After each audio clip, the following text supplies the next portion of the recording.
my watch was telling me that it was time for me to take time to relax. So I really appreciate that you kicked that off for us. And I also want to thank the African American Student Union, the Latino Student Union, the Asian Affinity Business Association, and as Tarun was mentioning, Mandala, for the invitation to speak at this event.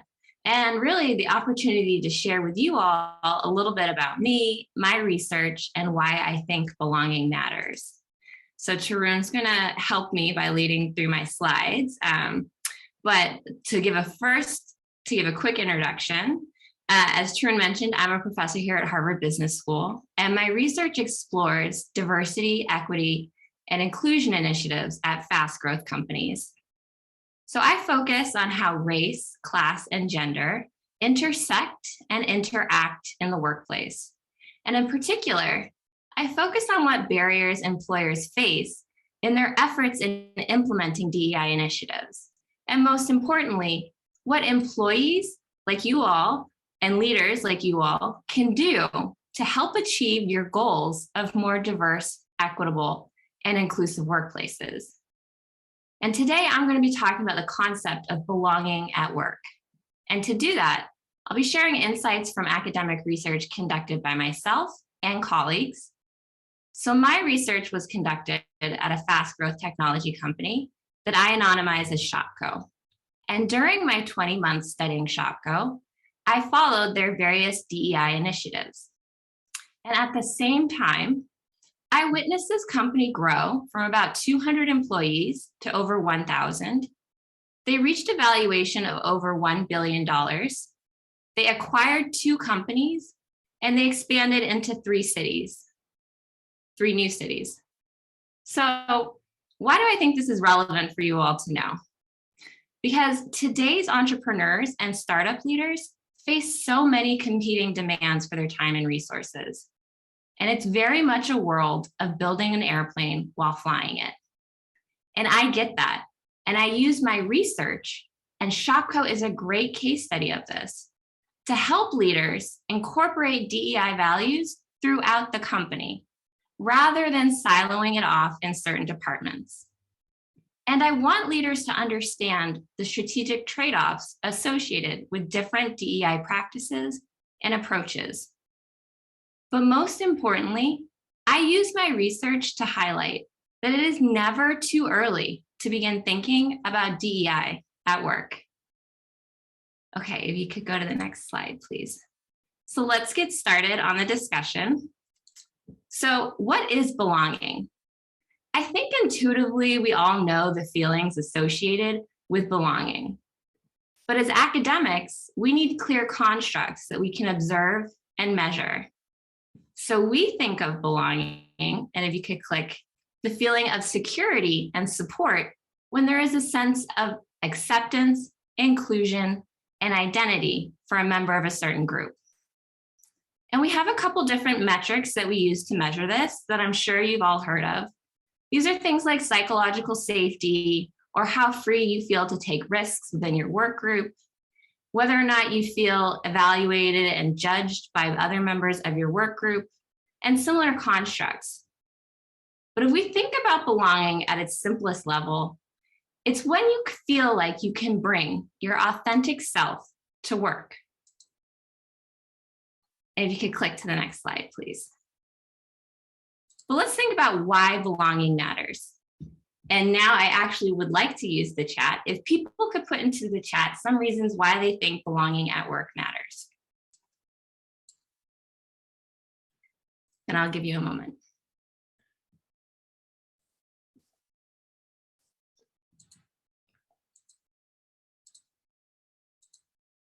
Just to logistically help this, if there's a Q&A space in your Zoom chat, you can feel free to put it there, as well as in the chat that I think we can read. So not everyone can read it, but we can certainly read it. So that's all.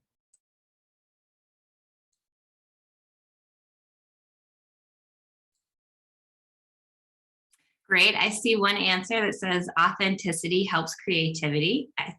That's great. Another person said to feel connected with your workplace and grow in your role. Someone shared, if you don't feel like you belong or that you will be judged, you may not be comfortable sharing your unique ideas, which is a detriment to yourself and the company. I'll give people just a few more moments if anyone wants to chime in. Of course, this is just the beginning of the discussion, so don't worry if you don't have the chance to participate right now. Someone shared, teams are more efficient when they feel connected. Yes, to help you enjoy the 40+ hours of your week. That's right. We spend most of our lives at work and in workplaces. Security enables the freedom to explore. And we'll end with this one. Belonging allows people to reach their full potential in work and personal lives. These are all really great responses. And if people want to keep sharing, you can put them into the chat. I know this is being recorded, so your sentiments will not be lost. But thank you so much to everybody who shared those ideas. In a few minutes, we're going to have a chance to sort of revisit those answers in more depth. But as some of you already highlighted, I want to offer as a first explanation what we call the business case for why belonging at work matters. So this is research that was conducted by my colleagues. And what they found is that belonging at work is associated with a 56% increase in job performance, a 50% drop in turnover risk, and increased workplace engagement overall. And more importantly, that more inclusive workplaces are 6 times more likely to be innovative and 3 times more likely to be high performing. So that's what we call the business case for why belonging at work matters. No, it's all right to go to the next slide. But what about beyond the business case, right? Many of you were highlighting things that speak beyond sort of overall business performance or business metrics. And in order to explore that, I'd like to tee up for the discussion, which I know Tarun and I are going to get into in a few minutes, some insights from my own research. So during my 20 months on site studying Shopko, I conducted numerous interviews with Shopko employees. And so I'd like to end my presentation and really start our conversation with one example from a Shopko employee where she speaks directly to the power of belonging at work and what a difference it made in her life in her own words. And here she's sharing. This is a transgender customer service agent, and she shares what it was like before she came to Shopko. Coming from a retail environment, I was going into work every day with my guard up. I'm ready to fight because the basic assumption that I am a woman was too much for others. Having to deal with that emotional toll, I didn't realize how much that weighed on me.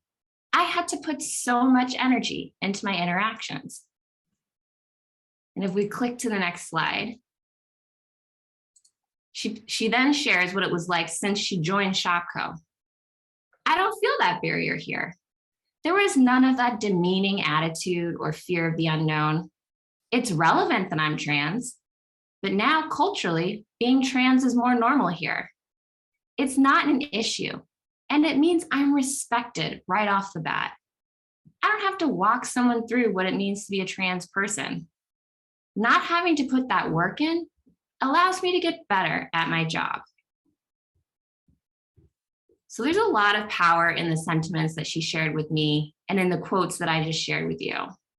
And the reason I wanted to share her story with you today and really kick off this discussion as the first speaker of today's summit is because for me, it really crystallized the importance of belonging at work. She basically shared with us how she was carrying around this emotional and cognitive toll every day because she didn't feel accepted at her workplace. And that when she joined Shopko, that changed for her, that she felt accepted, that she felt respected, and that she was actually able to focus on doing her job rather than having to legitimize herself to others. So if we go to the next slide, please. So I know you all are here because on some level you can empathize with what that Shopko employee shared. Or maybe you've experienced something similar at your own workplace. You're here because you're curious about learning more on how to be a better support to your colleagues and create an inclusive workplace. And Tarun and others have put together an incredible community of people who you're going to hear from today, who are all committed to advancing belonging at work. I want to end with my contact information if you'd like to keep the conversation going offline. But for now, I'm really excited to share in the discussion with you all today. I want to hear what your questions are, and I want to better understand how we as academics can help you achieve your DEI goals at work. So thank you for this opportunity. Thank you so much, Professor Jackson. I will stop sharing my screen and want to first say thank you again for being our first speaker and for bearing with the fumbling of slides here and there. Hopefully that those of you that joined got a chance to both view the screen and also hear from Professor Jackson, but she's really insisted on making this next part of the session as interactive as possible. So if there are questions, this is a great time to populate them. And if you go underneath the Q&A, if you go to the bottom of your Zoom screen, you'll see a Q&A segment. I can certainly, I think Professor Jackson can also see the questions that are coming there. Or if people want to raise their hands, even speak up, this is a cozy enough conversation where we'd love to actually hear from you too. So feel free to do any modality that's comfortable to you, either asking them anonymously or with your name on the Q&A space, or as an attendee raising your hand so we can elevate your voice and also give you a chance to ask the question directly. So I'll wait a second. I know Professor Jackson, there's a question in there right now from Shmuel, and I'm sorry if I'm saying this incorrectly, Yerushalmi. So I will let you take a quick second at that and we'll answer it live. And then for those of you that are on and have questions, again, now is a great time to populate the Q&A. Great. Yeah, I see the Q&A too. Sorry, my head is sort of darting around to make sure I'm managing my screens correctly and to make sure everything's in the same place. But I see the question. And for others who can't see it, the question is it your direct connection between diversity and inclusion is it that you see a direct connection between diversity and inclusion to prosperity of startups and businesses? I think yes. There are people who study this in much more in depth than I do. I really focus on the meaning making portion of it and the role it has in individuals' lives, as opposed to sort of the more business metric side of it. But as the research that I shared shows, there is an empirical connection between things like inclusion and belonging and innovation, creativity, stock share prices. There's even like a connection to less fraud within companies. I think some of the sentiments that people were sharing in the chat, right? When you feel like you belong, when you feel like you can bring yourself to work, you share your ideas and you share your creativity with others.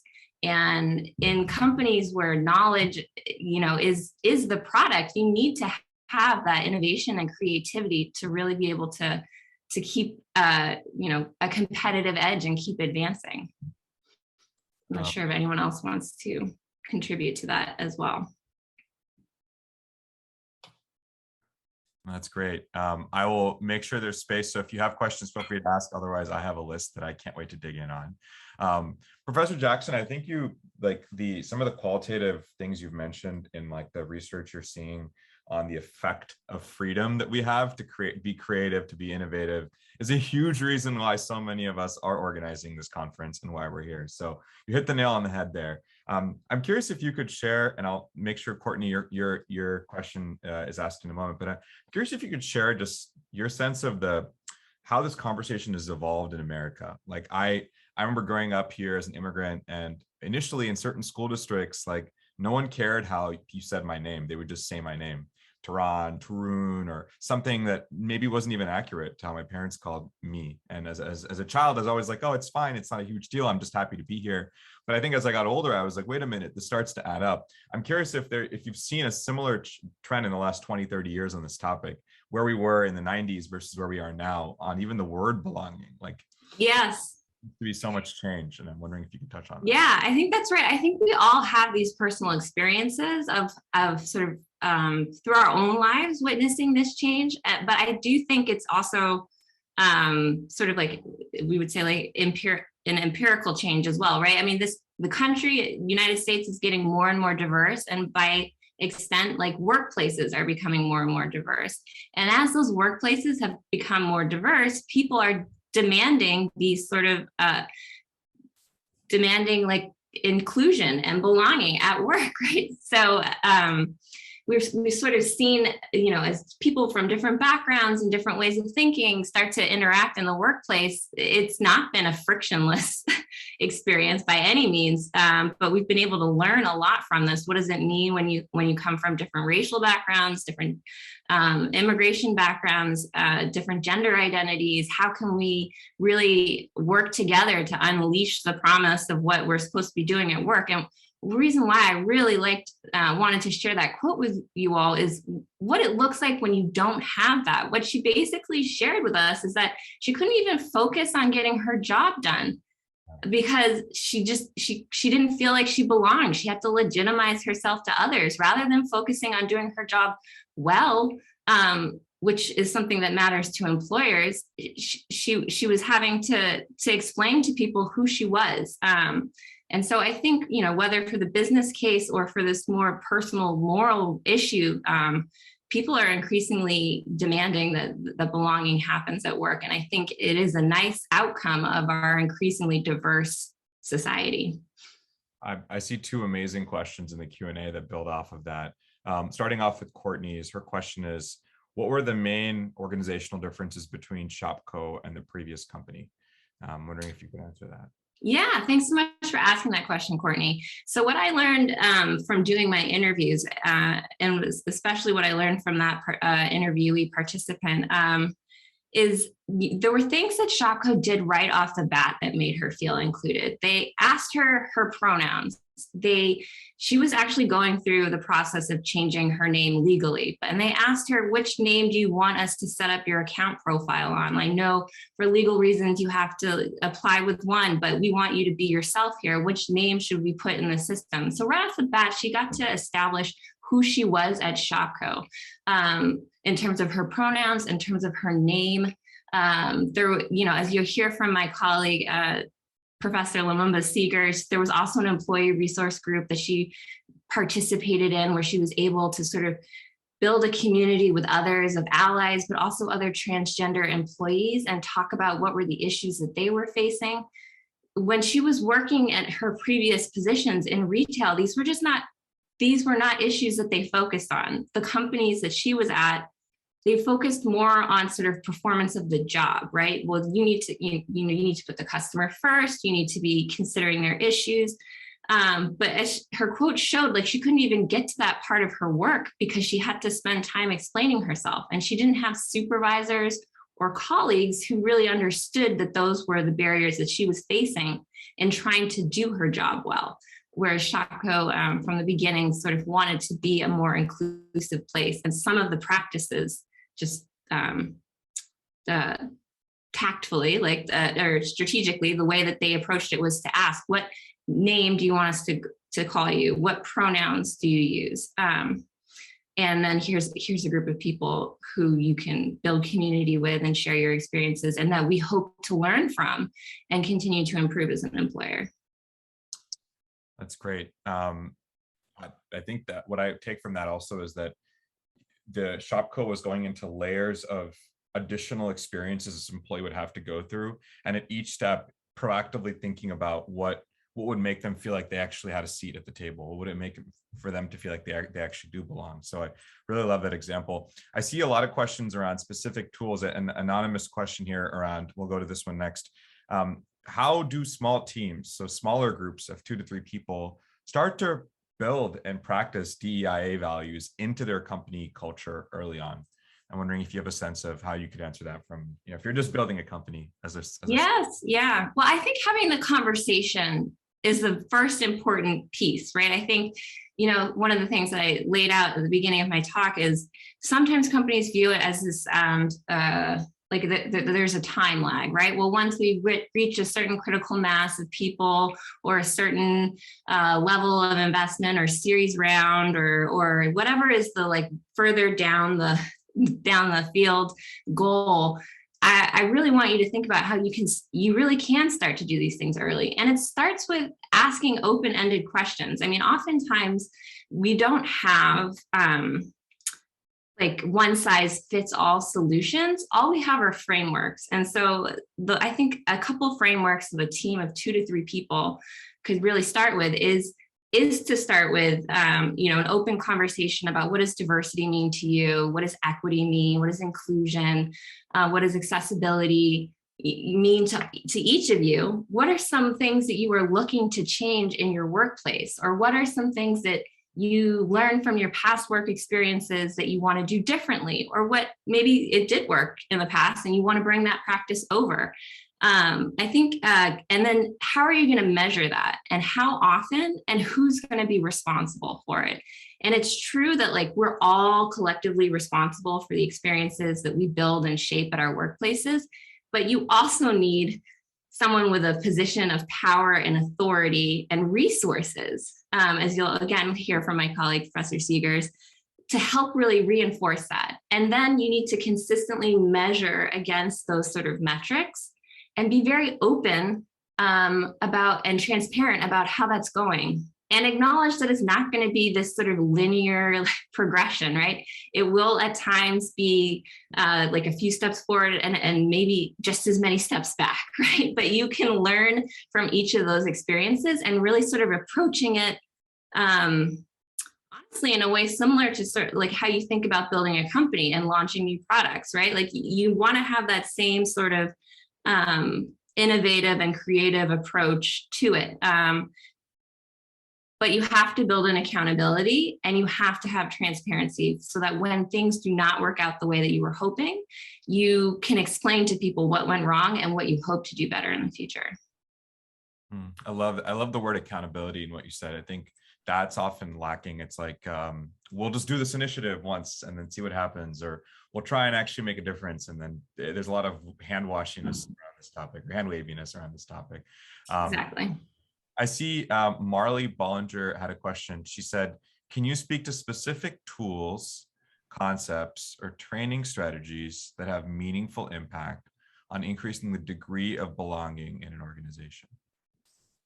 Yeah, I can speak to this a little bit. I know some of the other panelists are going to get into this about what particular form that takes in their companies. And so I would encourage you, Marley, to listen for those tools at other companies as well, because they may be better fits, better tailored to your actual experience.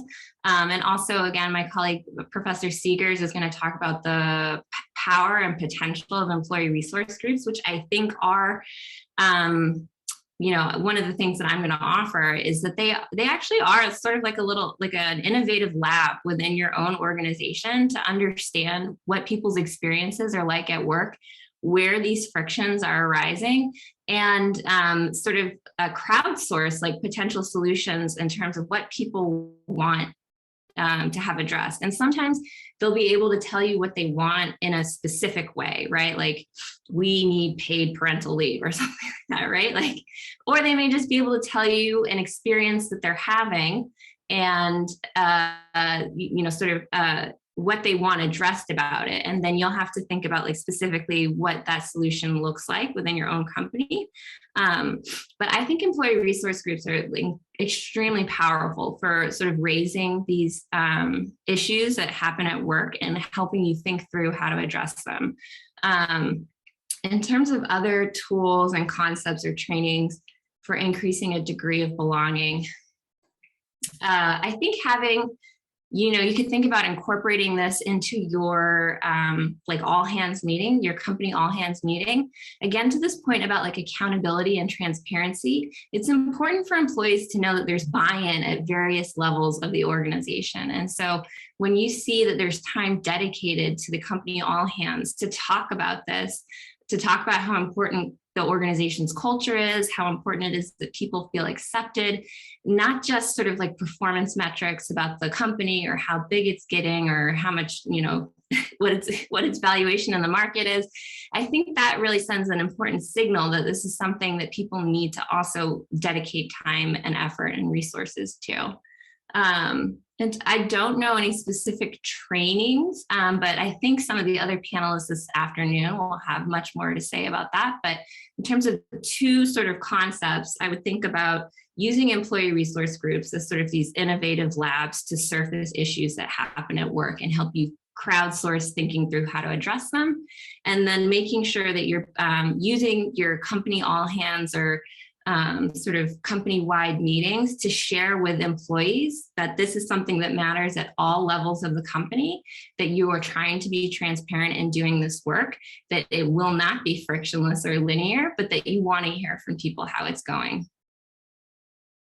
Yeah, thank you, Professor Jackson. One of the beautiful parts about having this group of people together is that, look, we can crowdsource this answer. There's probably someone out there that's doing something really meaningful. And for those of you that have seen the Slack link, please join, because we're going to start some of these conversations as we move through the session today.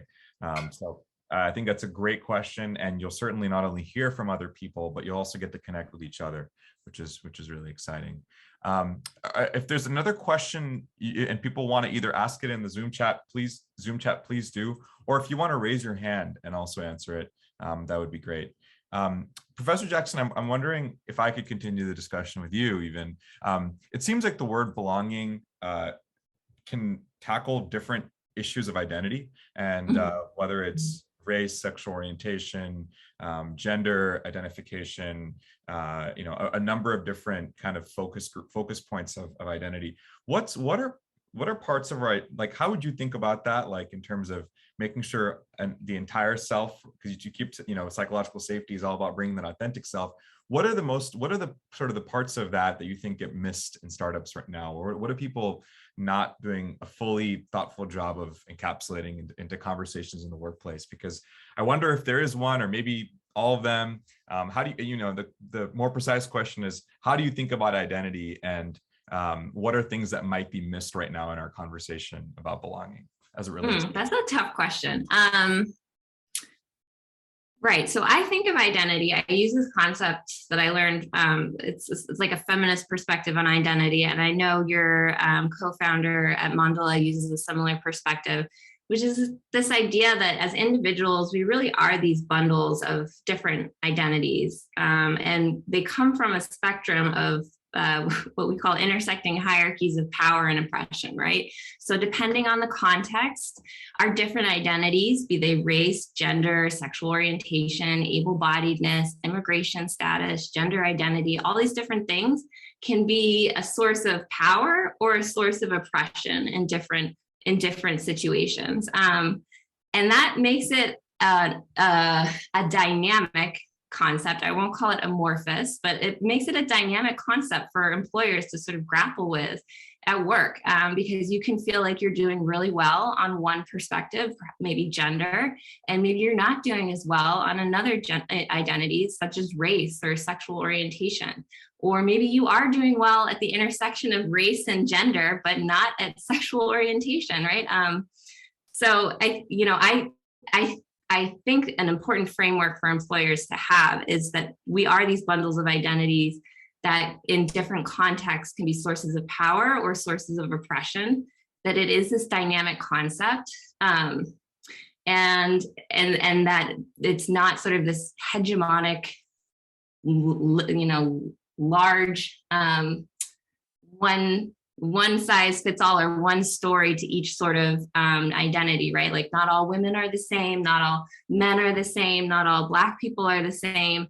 And so really that's why I think employee resource groups and having a strong connection to what's happening with your employees and what they're experiencing can really help you understand the different shapes and forms that, sort of belonging or lack thereof is taking in your workplace. Yeah, no, that makes sense. I think honestly, the ERG component is so key to have that community in the workplace. And I know you alluded to Dr. Harrison's framework on identity and thinking about it across the world. For those of you that are curious about some of these things, that's the whole purpose of the summit, is to really begin the conversation on all fronts, and hopefully we can touch on them. I want to go back to your research. So you're at Harvard Business School now. What's that experience like? Like as a, in your identity and how you define your identity, what's that experience like for you?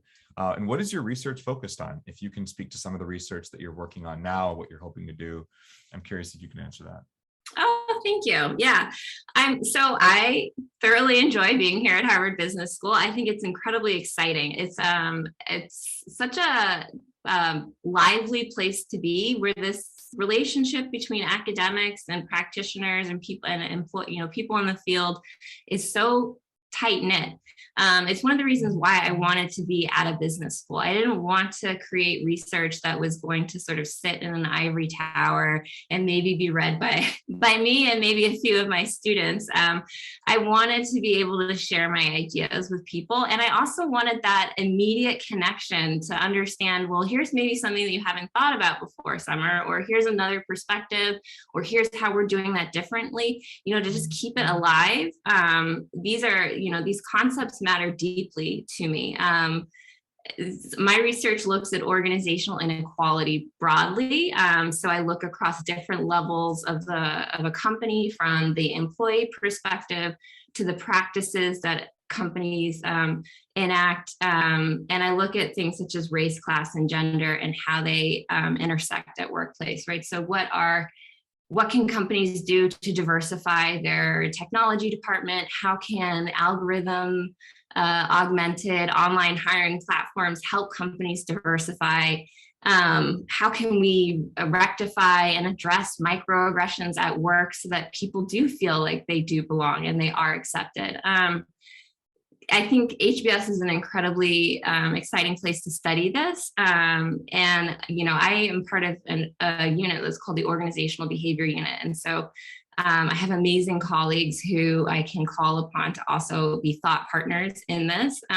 But they also study issues that are, not related to DEI, but they help me think about, I have a colleague who studies creativity and passion at work. And, there is a lot of overlap between what he studies and what I study. It's just been incredible. People often ask, like, how did I start this work? And it did start from a deeply personal experience. I mean, as a multiracial woman, I grew up overseas. I finished high school in America. My mom is international. My dad is American. I experienced on a daily basis sort of what I now know to call these intersecting hierarchies of power and oppression. And it just started for me like a lifelong journey of trying to understand these identities and how they interact, how we can help people feel like they belong, and actually, not more than feel, actually do belong in their workplaces. As a researcher and an academic, you spend a lot of time with these thoughts. So if you don't deeply care about them, you can sort of experience burnout pretty quickly. So I'm just excited to be here at HBS, to be able to keep doing this research and to be part of this summit. Thank you. Of course. Thank you, Professor Jackson. There's a few more questions that are coming up on the chat now.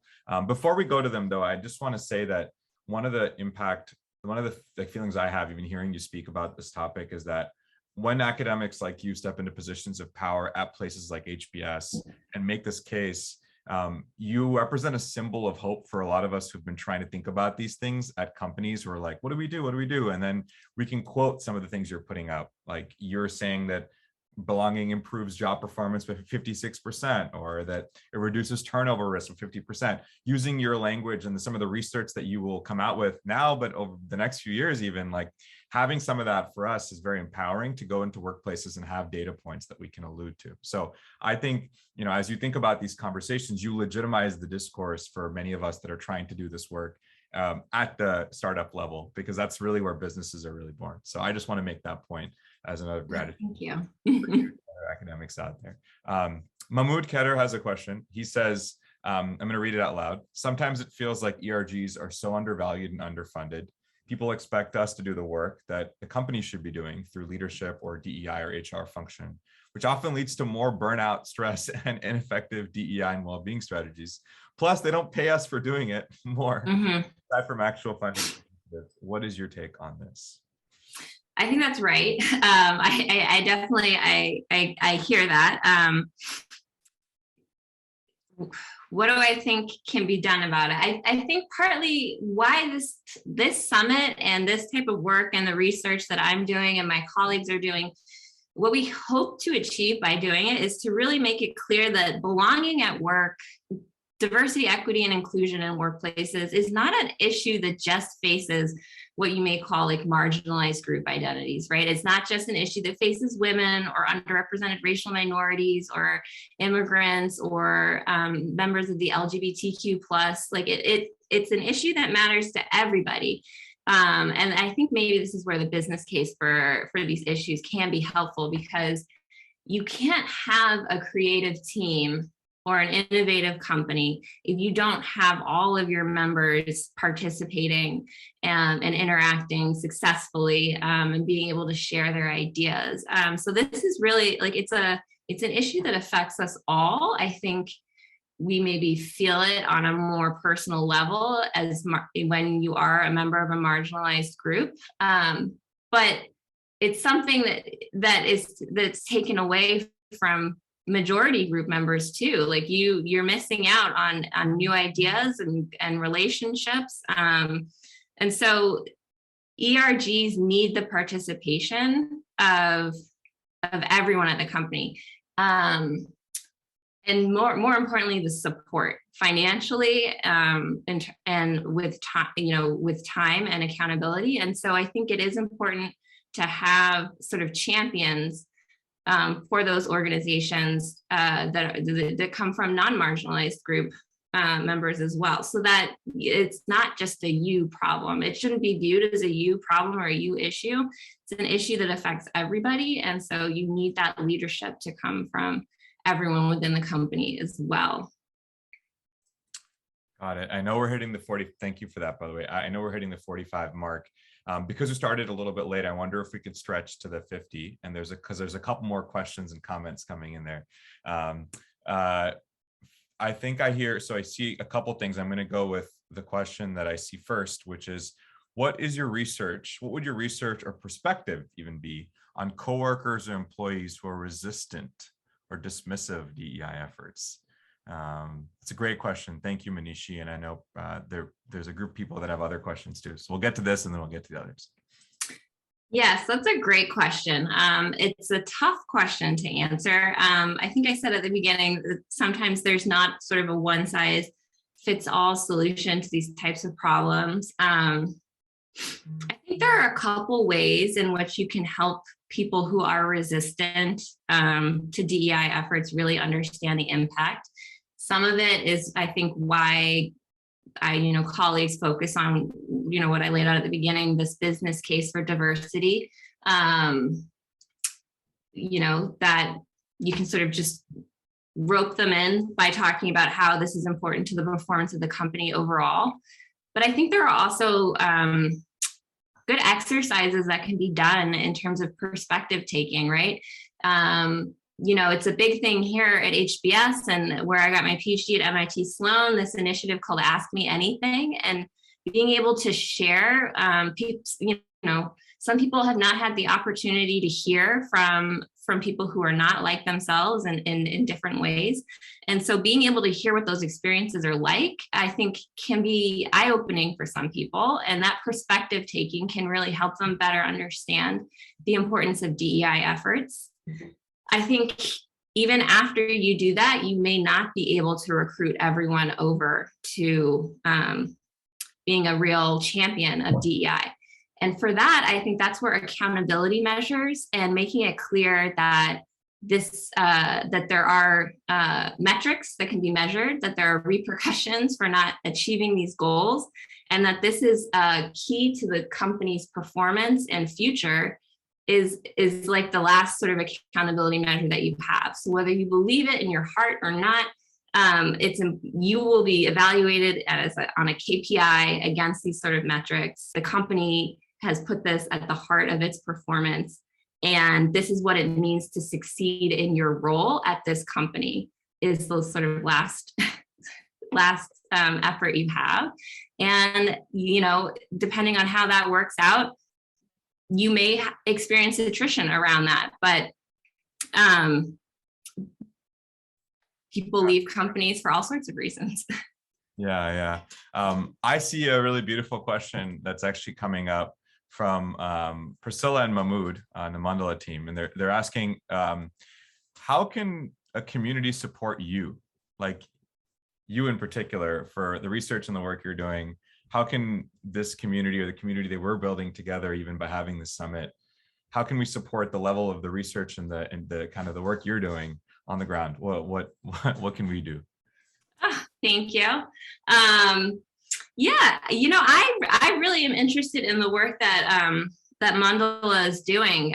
The way that it's like plugged into employees' everyday experiences. Like I said, you know, briefly at the beginning, I really look at the meaning making associated, sort of what these experiences take on for us at work, and whether or not that serves as a barrier to us fully participating or unlocking our full potential. And I think of Mandala as like a really great,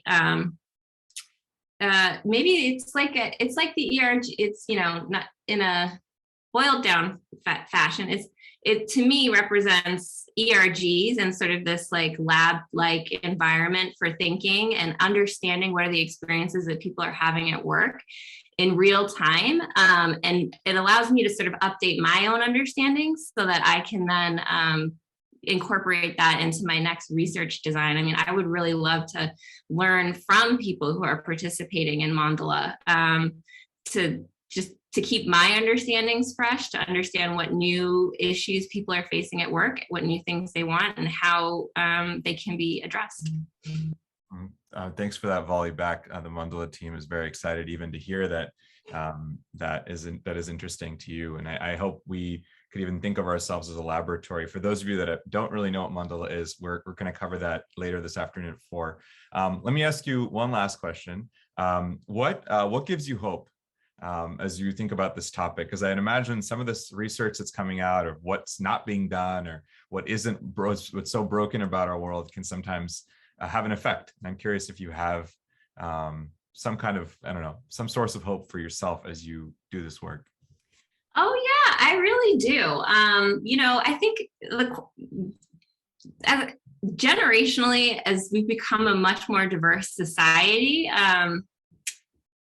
some of that is numeric, but I think also it's making our presence known, and sort of demanding these different changes within our workplaces, within our politics, within our communities.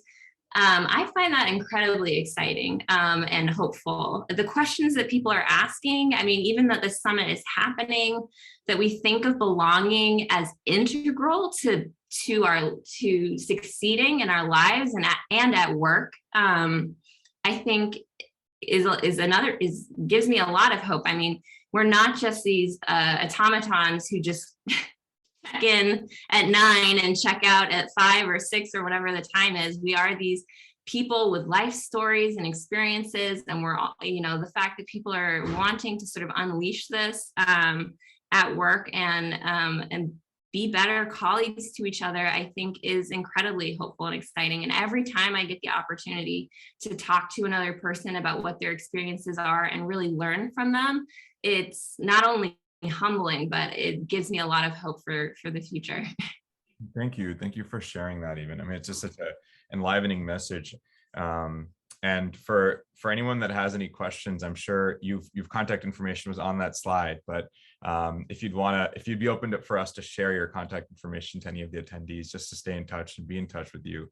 I think you're a very inspiring presence, and your like thought leadership will pave the way in many ways for many entrepreneurs and founders to start doing this work. I can't emphasize enough the value of academia, like you, in the space that's actually doing this. So I'm really grateful that you took your talents to Harvard, because that's how we got to meet. So thank you again for this wonderful time, Professor Jackson. If you have any final words or comments, you can feel free to make them now.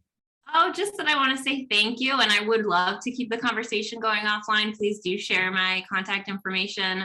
If anybody wants to keep chatting, I would love to learn from you and see at whatever extent my insights from research can be helpful to you. And I'm excited for the rest of the summit and to hear from the other panelists. And so thank you so much for putting this together.